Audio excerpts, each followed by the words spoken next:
Hi everyone, it's me, Tim. Today I want to talk about believable reactivity. And in other words, how do you make NPCs react to player choices in a way that makes sense in the RPG that you're making? This was a good question from Chaser72886 who asked, I was wondering, how do you make choices in RPGs believable? What I mean is, how do NPCs know you made the choice you made without making it like NPCs magically know you made whatever choice you made? Okay, first of all, this is a good question, and I know I say that a lot, but this is a good question for two different reasons. One, thank you, Chaser7, for actually clarifying your question. When you just said, how do you make choices in RPGs believable? I thought you were going to say, how do you make the NPC asking the quest to give to the player, how do you make that sound like a believable ask? Like, would the king actually ask me to go find his missing ring? But what you meant was, when you do a quest, how does everyone somehow know what you did and react to it? Which is a very different question with a very different answer.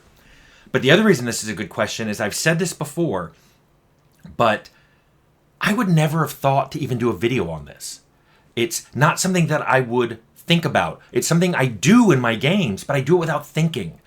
And frequently this comes up because when I actually rolled up my sleeves and did all this myself, or did it with people who were like-minded, we just did it. We just did it this way.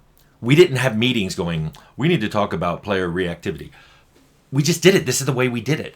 As teams got bigger, it would occasionally occur to me when I'd see stuff coming in that I didn't like, hey, don't do this. Do it this way. Don't make the NPC omniscient. Do it this way. It's one of those fish and water things. A fish doesn't know it's wet. I didn't even know I was doing these things until I had to work in bigger groups with people who didn't think like I did. And this question is a good example of, it wouldn't occur to me to talk about how I did it until someone asked. So if you don't want to have a long video, the short answer is NPCs should react to the results of the player actions, not to the player actions themselves. Okay, done. Click. Now let me talk about what that means and actually how you can do it. Especially for you budding narrative designers, this is very much a narrative design video. I don't do them that much, but this is how I think conversations and dialogues should be structured in RPGs. That's a little different than other genres. So let's talk about the different ways NPCs can react to what the player's done. The first one is, they're allowed to react if the player has verbally announced what they did. And by that I mean, some NPC goes, hey, will you please go kill the bandits? And then then you come back and you're like in the middle of like a room, like an inn, or the king's audience hall, and there's all these people standing around. You go, I killed the bandits. And boom, quest complete. It should be really obvious at that point that people will now know you killed the bandits, since you publicly stated you killed the bandits. I have had a few people, somebody on one team I worked on, he said, well, should we mimic it spreading out? So like if you go out, if you immediately go out into the town, they don't know yet, and they're know in like an hour, and then if you go to another town, they're know in a few days. And I was like, first of all, that's a lot of work that most people won't notice. But second, it's kind of adorable that you are assuming that you, a player who can fast travel and teleport, that no one else in the world can do that. So I say just don't worry about that. If the player publicly announces something, set it as something any NPC anywhere can react to.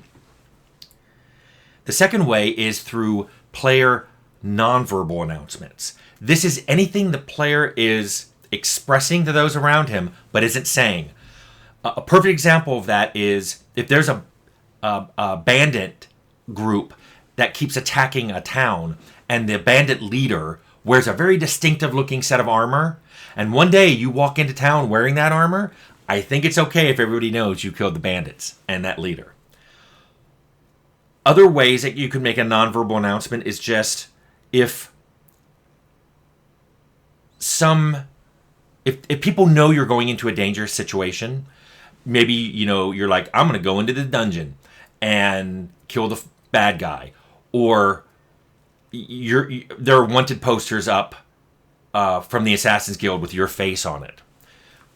You show up in town alive, you have just made a nonverbal announcement that you probably survived whatever that thing was. So there are lots of ways that the player can make a statement that NPCs can react to that have nothing to do with other than the fact that the player is still there to be responded to. There's a third way that NPCs can know what the player's done, and that is because either they literally could know because they were there and you're not thinking about it, or they could find out.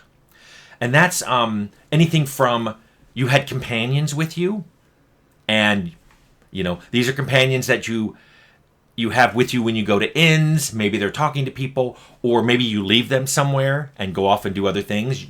You can just assume those NPCs, or those companions, were walking around going, "Do you know what my boss did? He killed the bandit leader." So people can find out that way.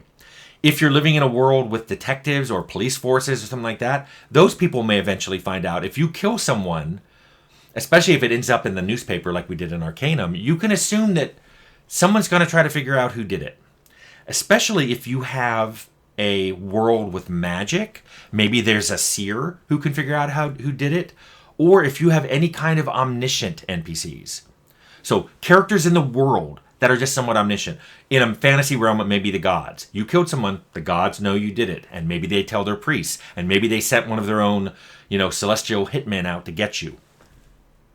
If you're playing a sci-fi game, it could be an AI. You can just assume that this powerful AI has cameras everywhere, or microphones everywhere.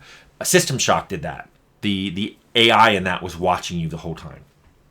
So this is a way that, because there's a few NPCs that can know what you did, this can explain how a lot more NPCs can know what you did. And then we can dive directly into the fourth method, which is NPCs can react not to what you did, but to the effects of what you did, which will make the player think that they know the thing you did, not just the effects of what you did. For example, let's say you killed a king, and people are running around going, "The king is dead, the king is dead." They don't know it was you, but they're reacting to the effects of what you did, which is just as satisfying to the player because it's that reactivity that they crave. But people aren't actually blaming you. The same thing can happen if there was a lot of attacks in the bandit on this town from the bandits. If you go out and kill all the bandits and you don't tell anyone, it wasn't a quest, or it's a quest you don't turn in, or you're not wearing the bandit armor, it's okay if you still have NPCs go, "Oh, thank goodness those bandits don't attack anymore. My caravans to other towns are safe now. Those bandits appear to have been wiped out or have left the area," or whatever. Just hearing that strokes the player ego enough that they're happy. And some will actually misinterpret it as they know what I did. Similarly, this could be some world event. Like you're running around and everyone refers to you as Dragonborn, and then one day the dragons are gone. They're probably going to connect the dots there. They don't need to be omniscient. They don't need to be told it was you. But they can see the effect in the world itself, and you're this interesting, powerful person who just showed up. They can put two and two together. You don't have to be a rocket scientist to do that. And then there's a fifth way of doing that you may think I don't like, but I've been doing it for a long time, and no one's ever called me out on it, and that is fourth wall breaking. And this is where you literally have the game react to something you did that nobody could possibly have reacted to. If you watched any of the Deadpool movies, you know he often turns to the screen and breaks the fourth wall and says things that nobody in that world should know. I've been doing that since Fallout. What do you think the end slides were?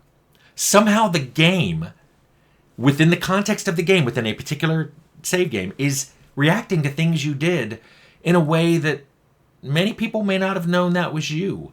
It's telling you the results of what's happening to towns and people going missing, or people that, were saved or whatever, in a way that nobody in that world could really know what those effects would have been, but you're getting those end slides anyway. That is a form of game reactivity that people just accept, even though it's fourth wall breaking. I've never heard anyone say that my end slides were fourth wall breaking, even though they kind of totally are. That is as long as you're careful in how you do it, I think people will accept it.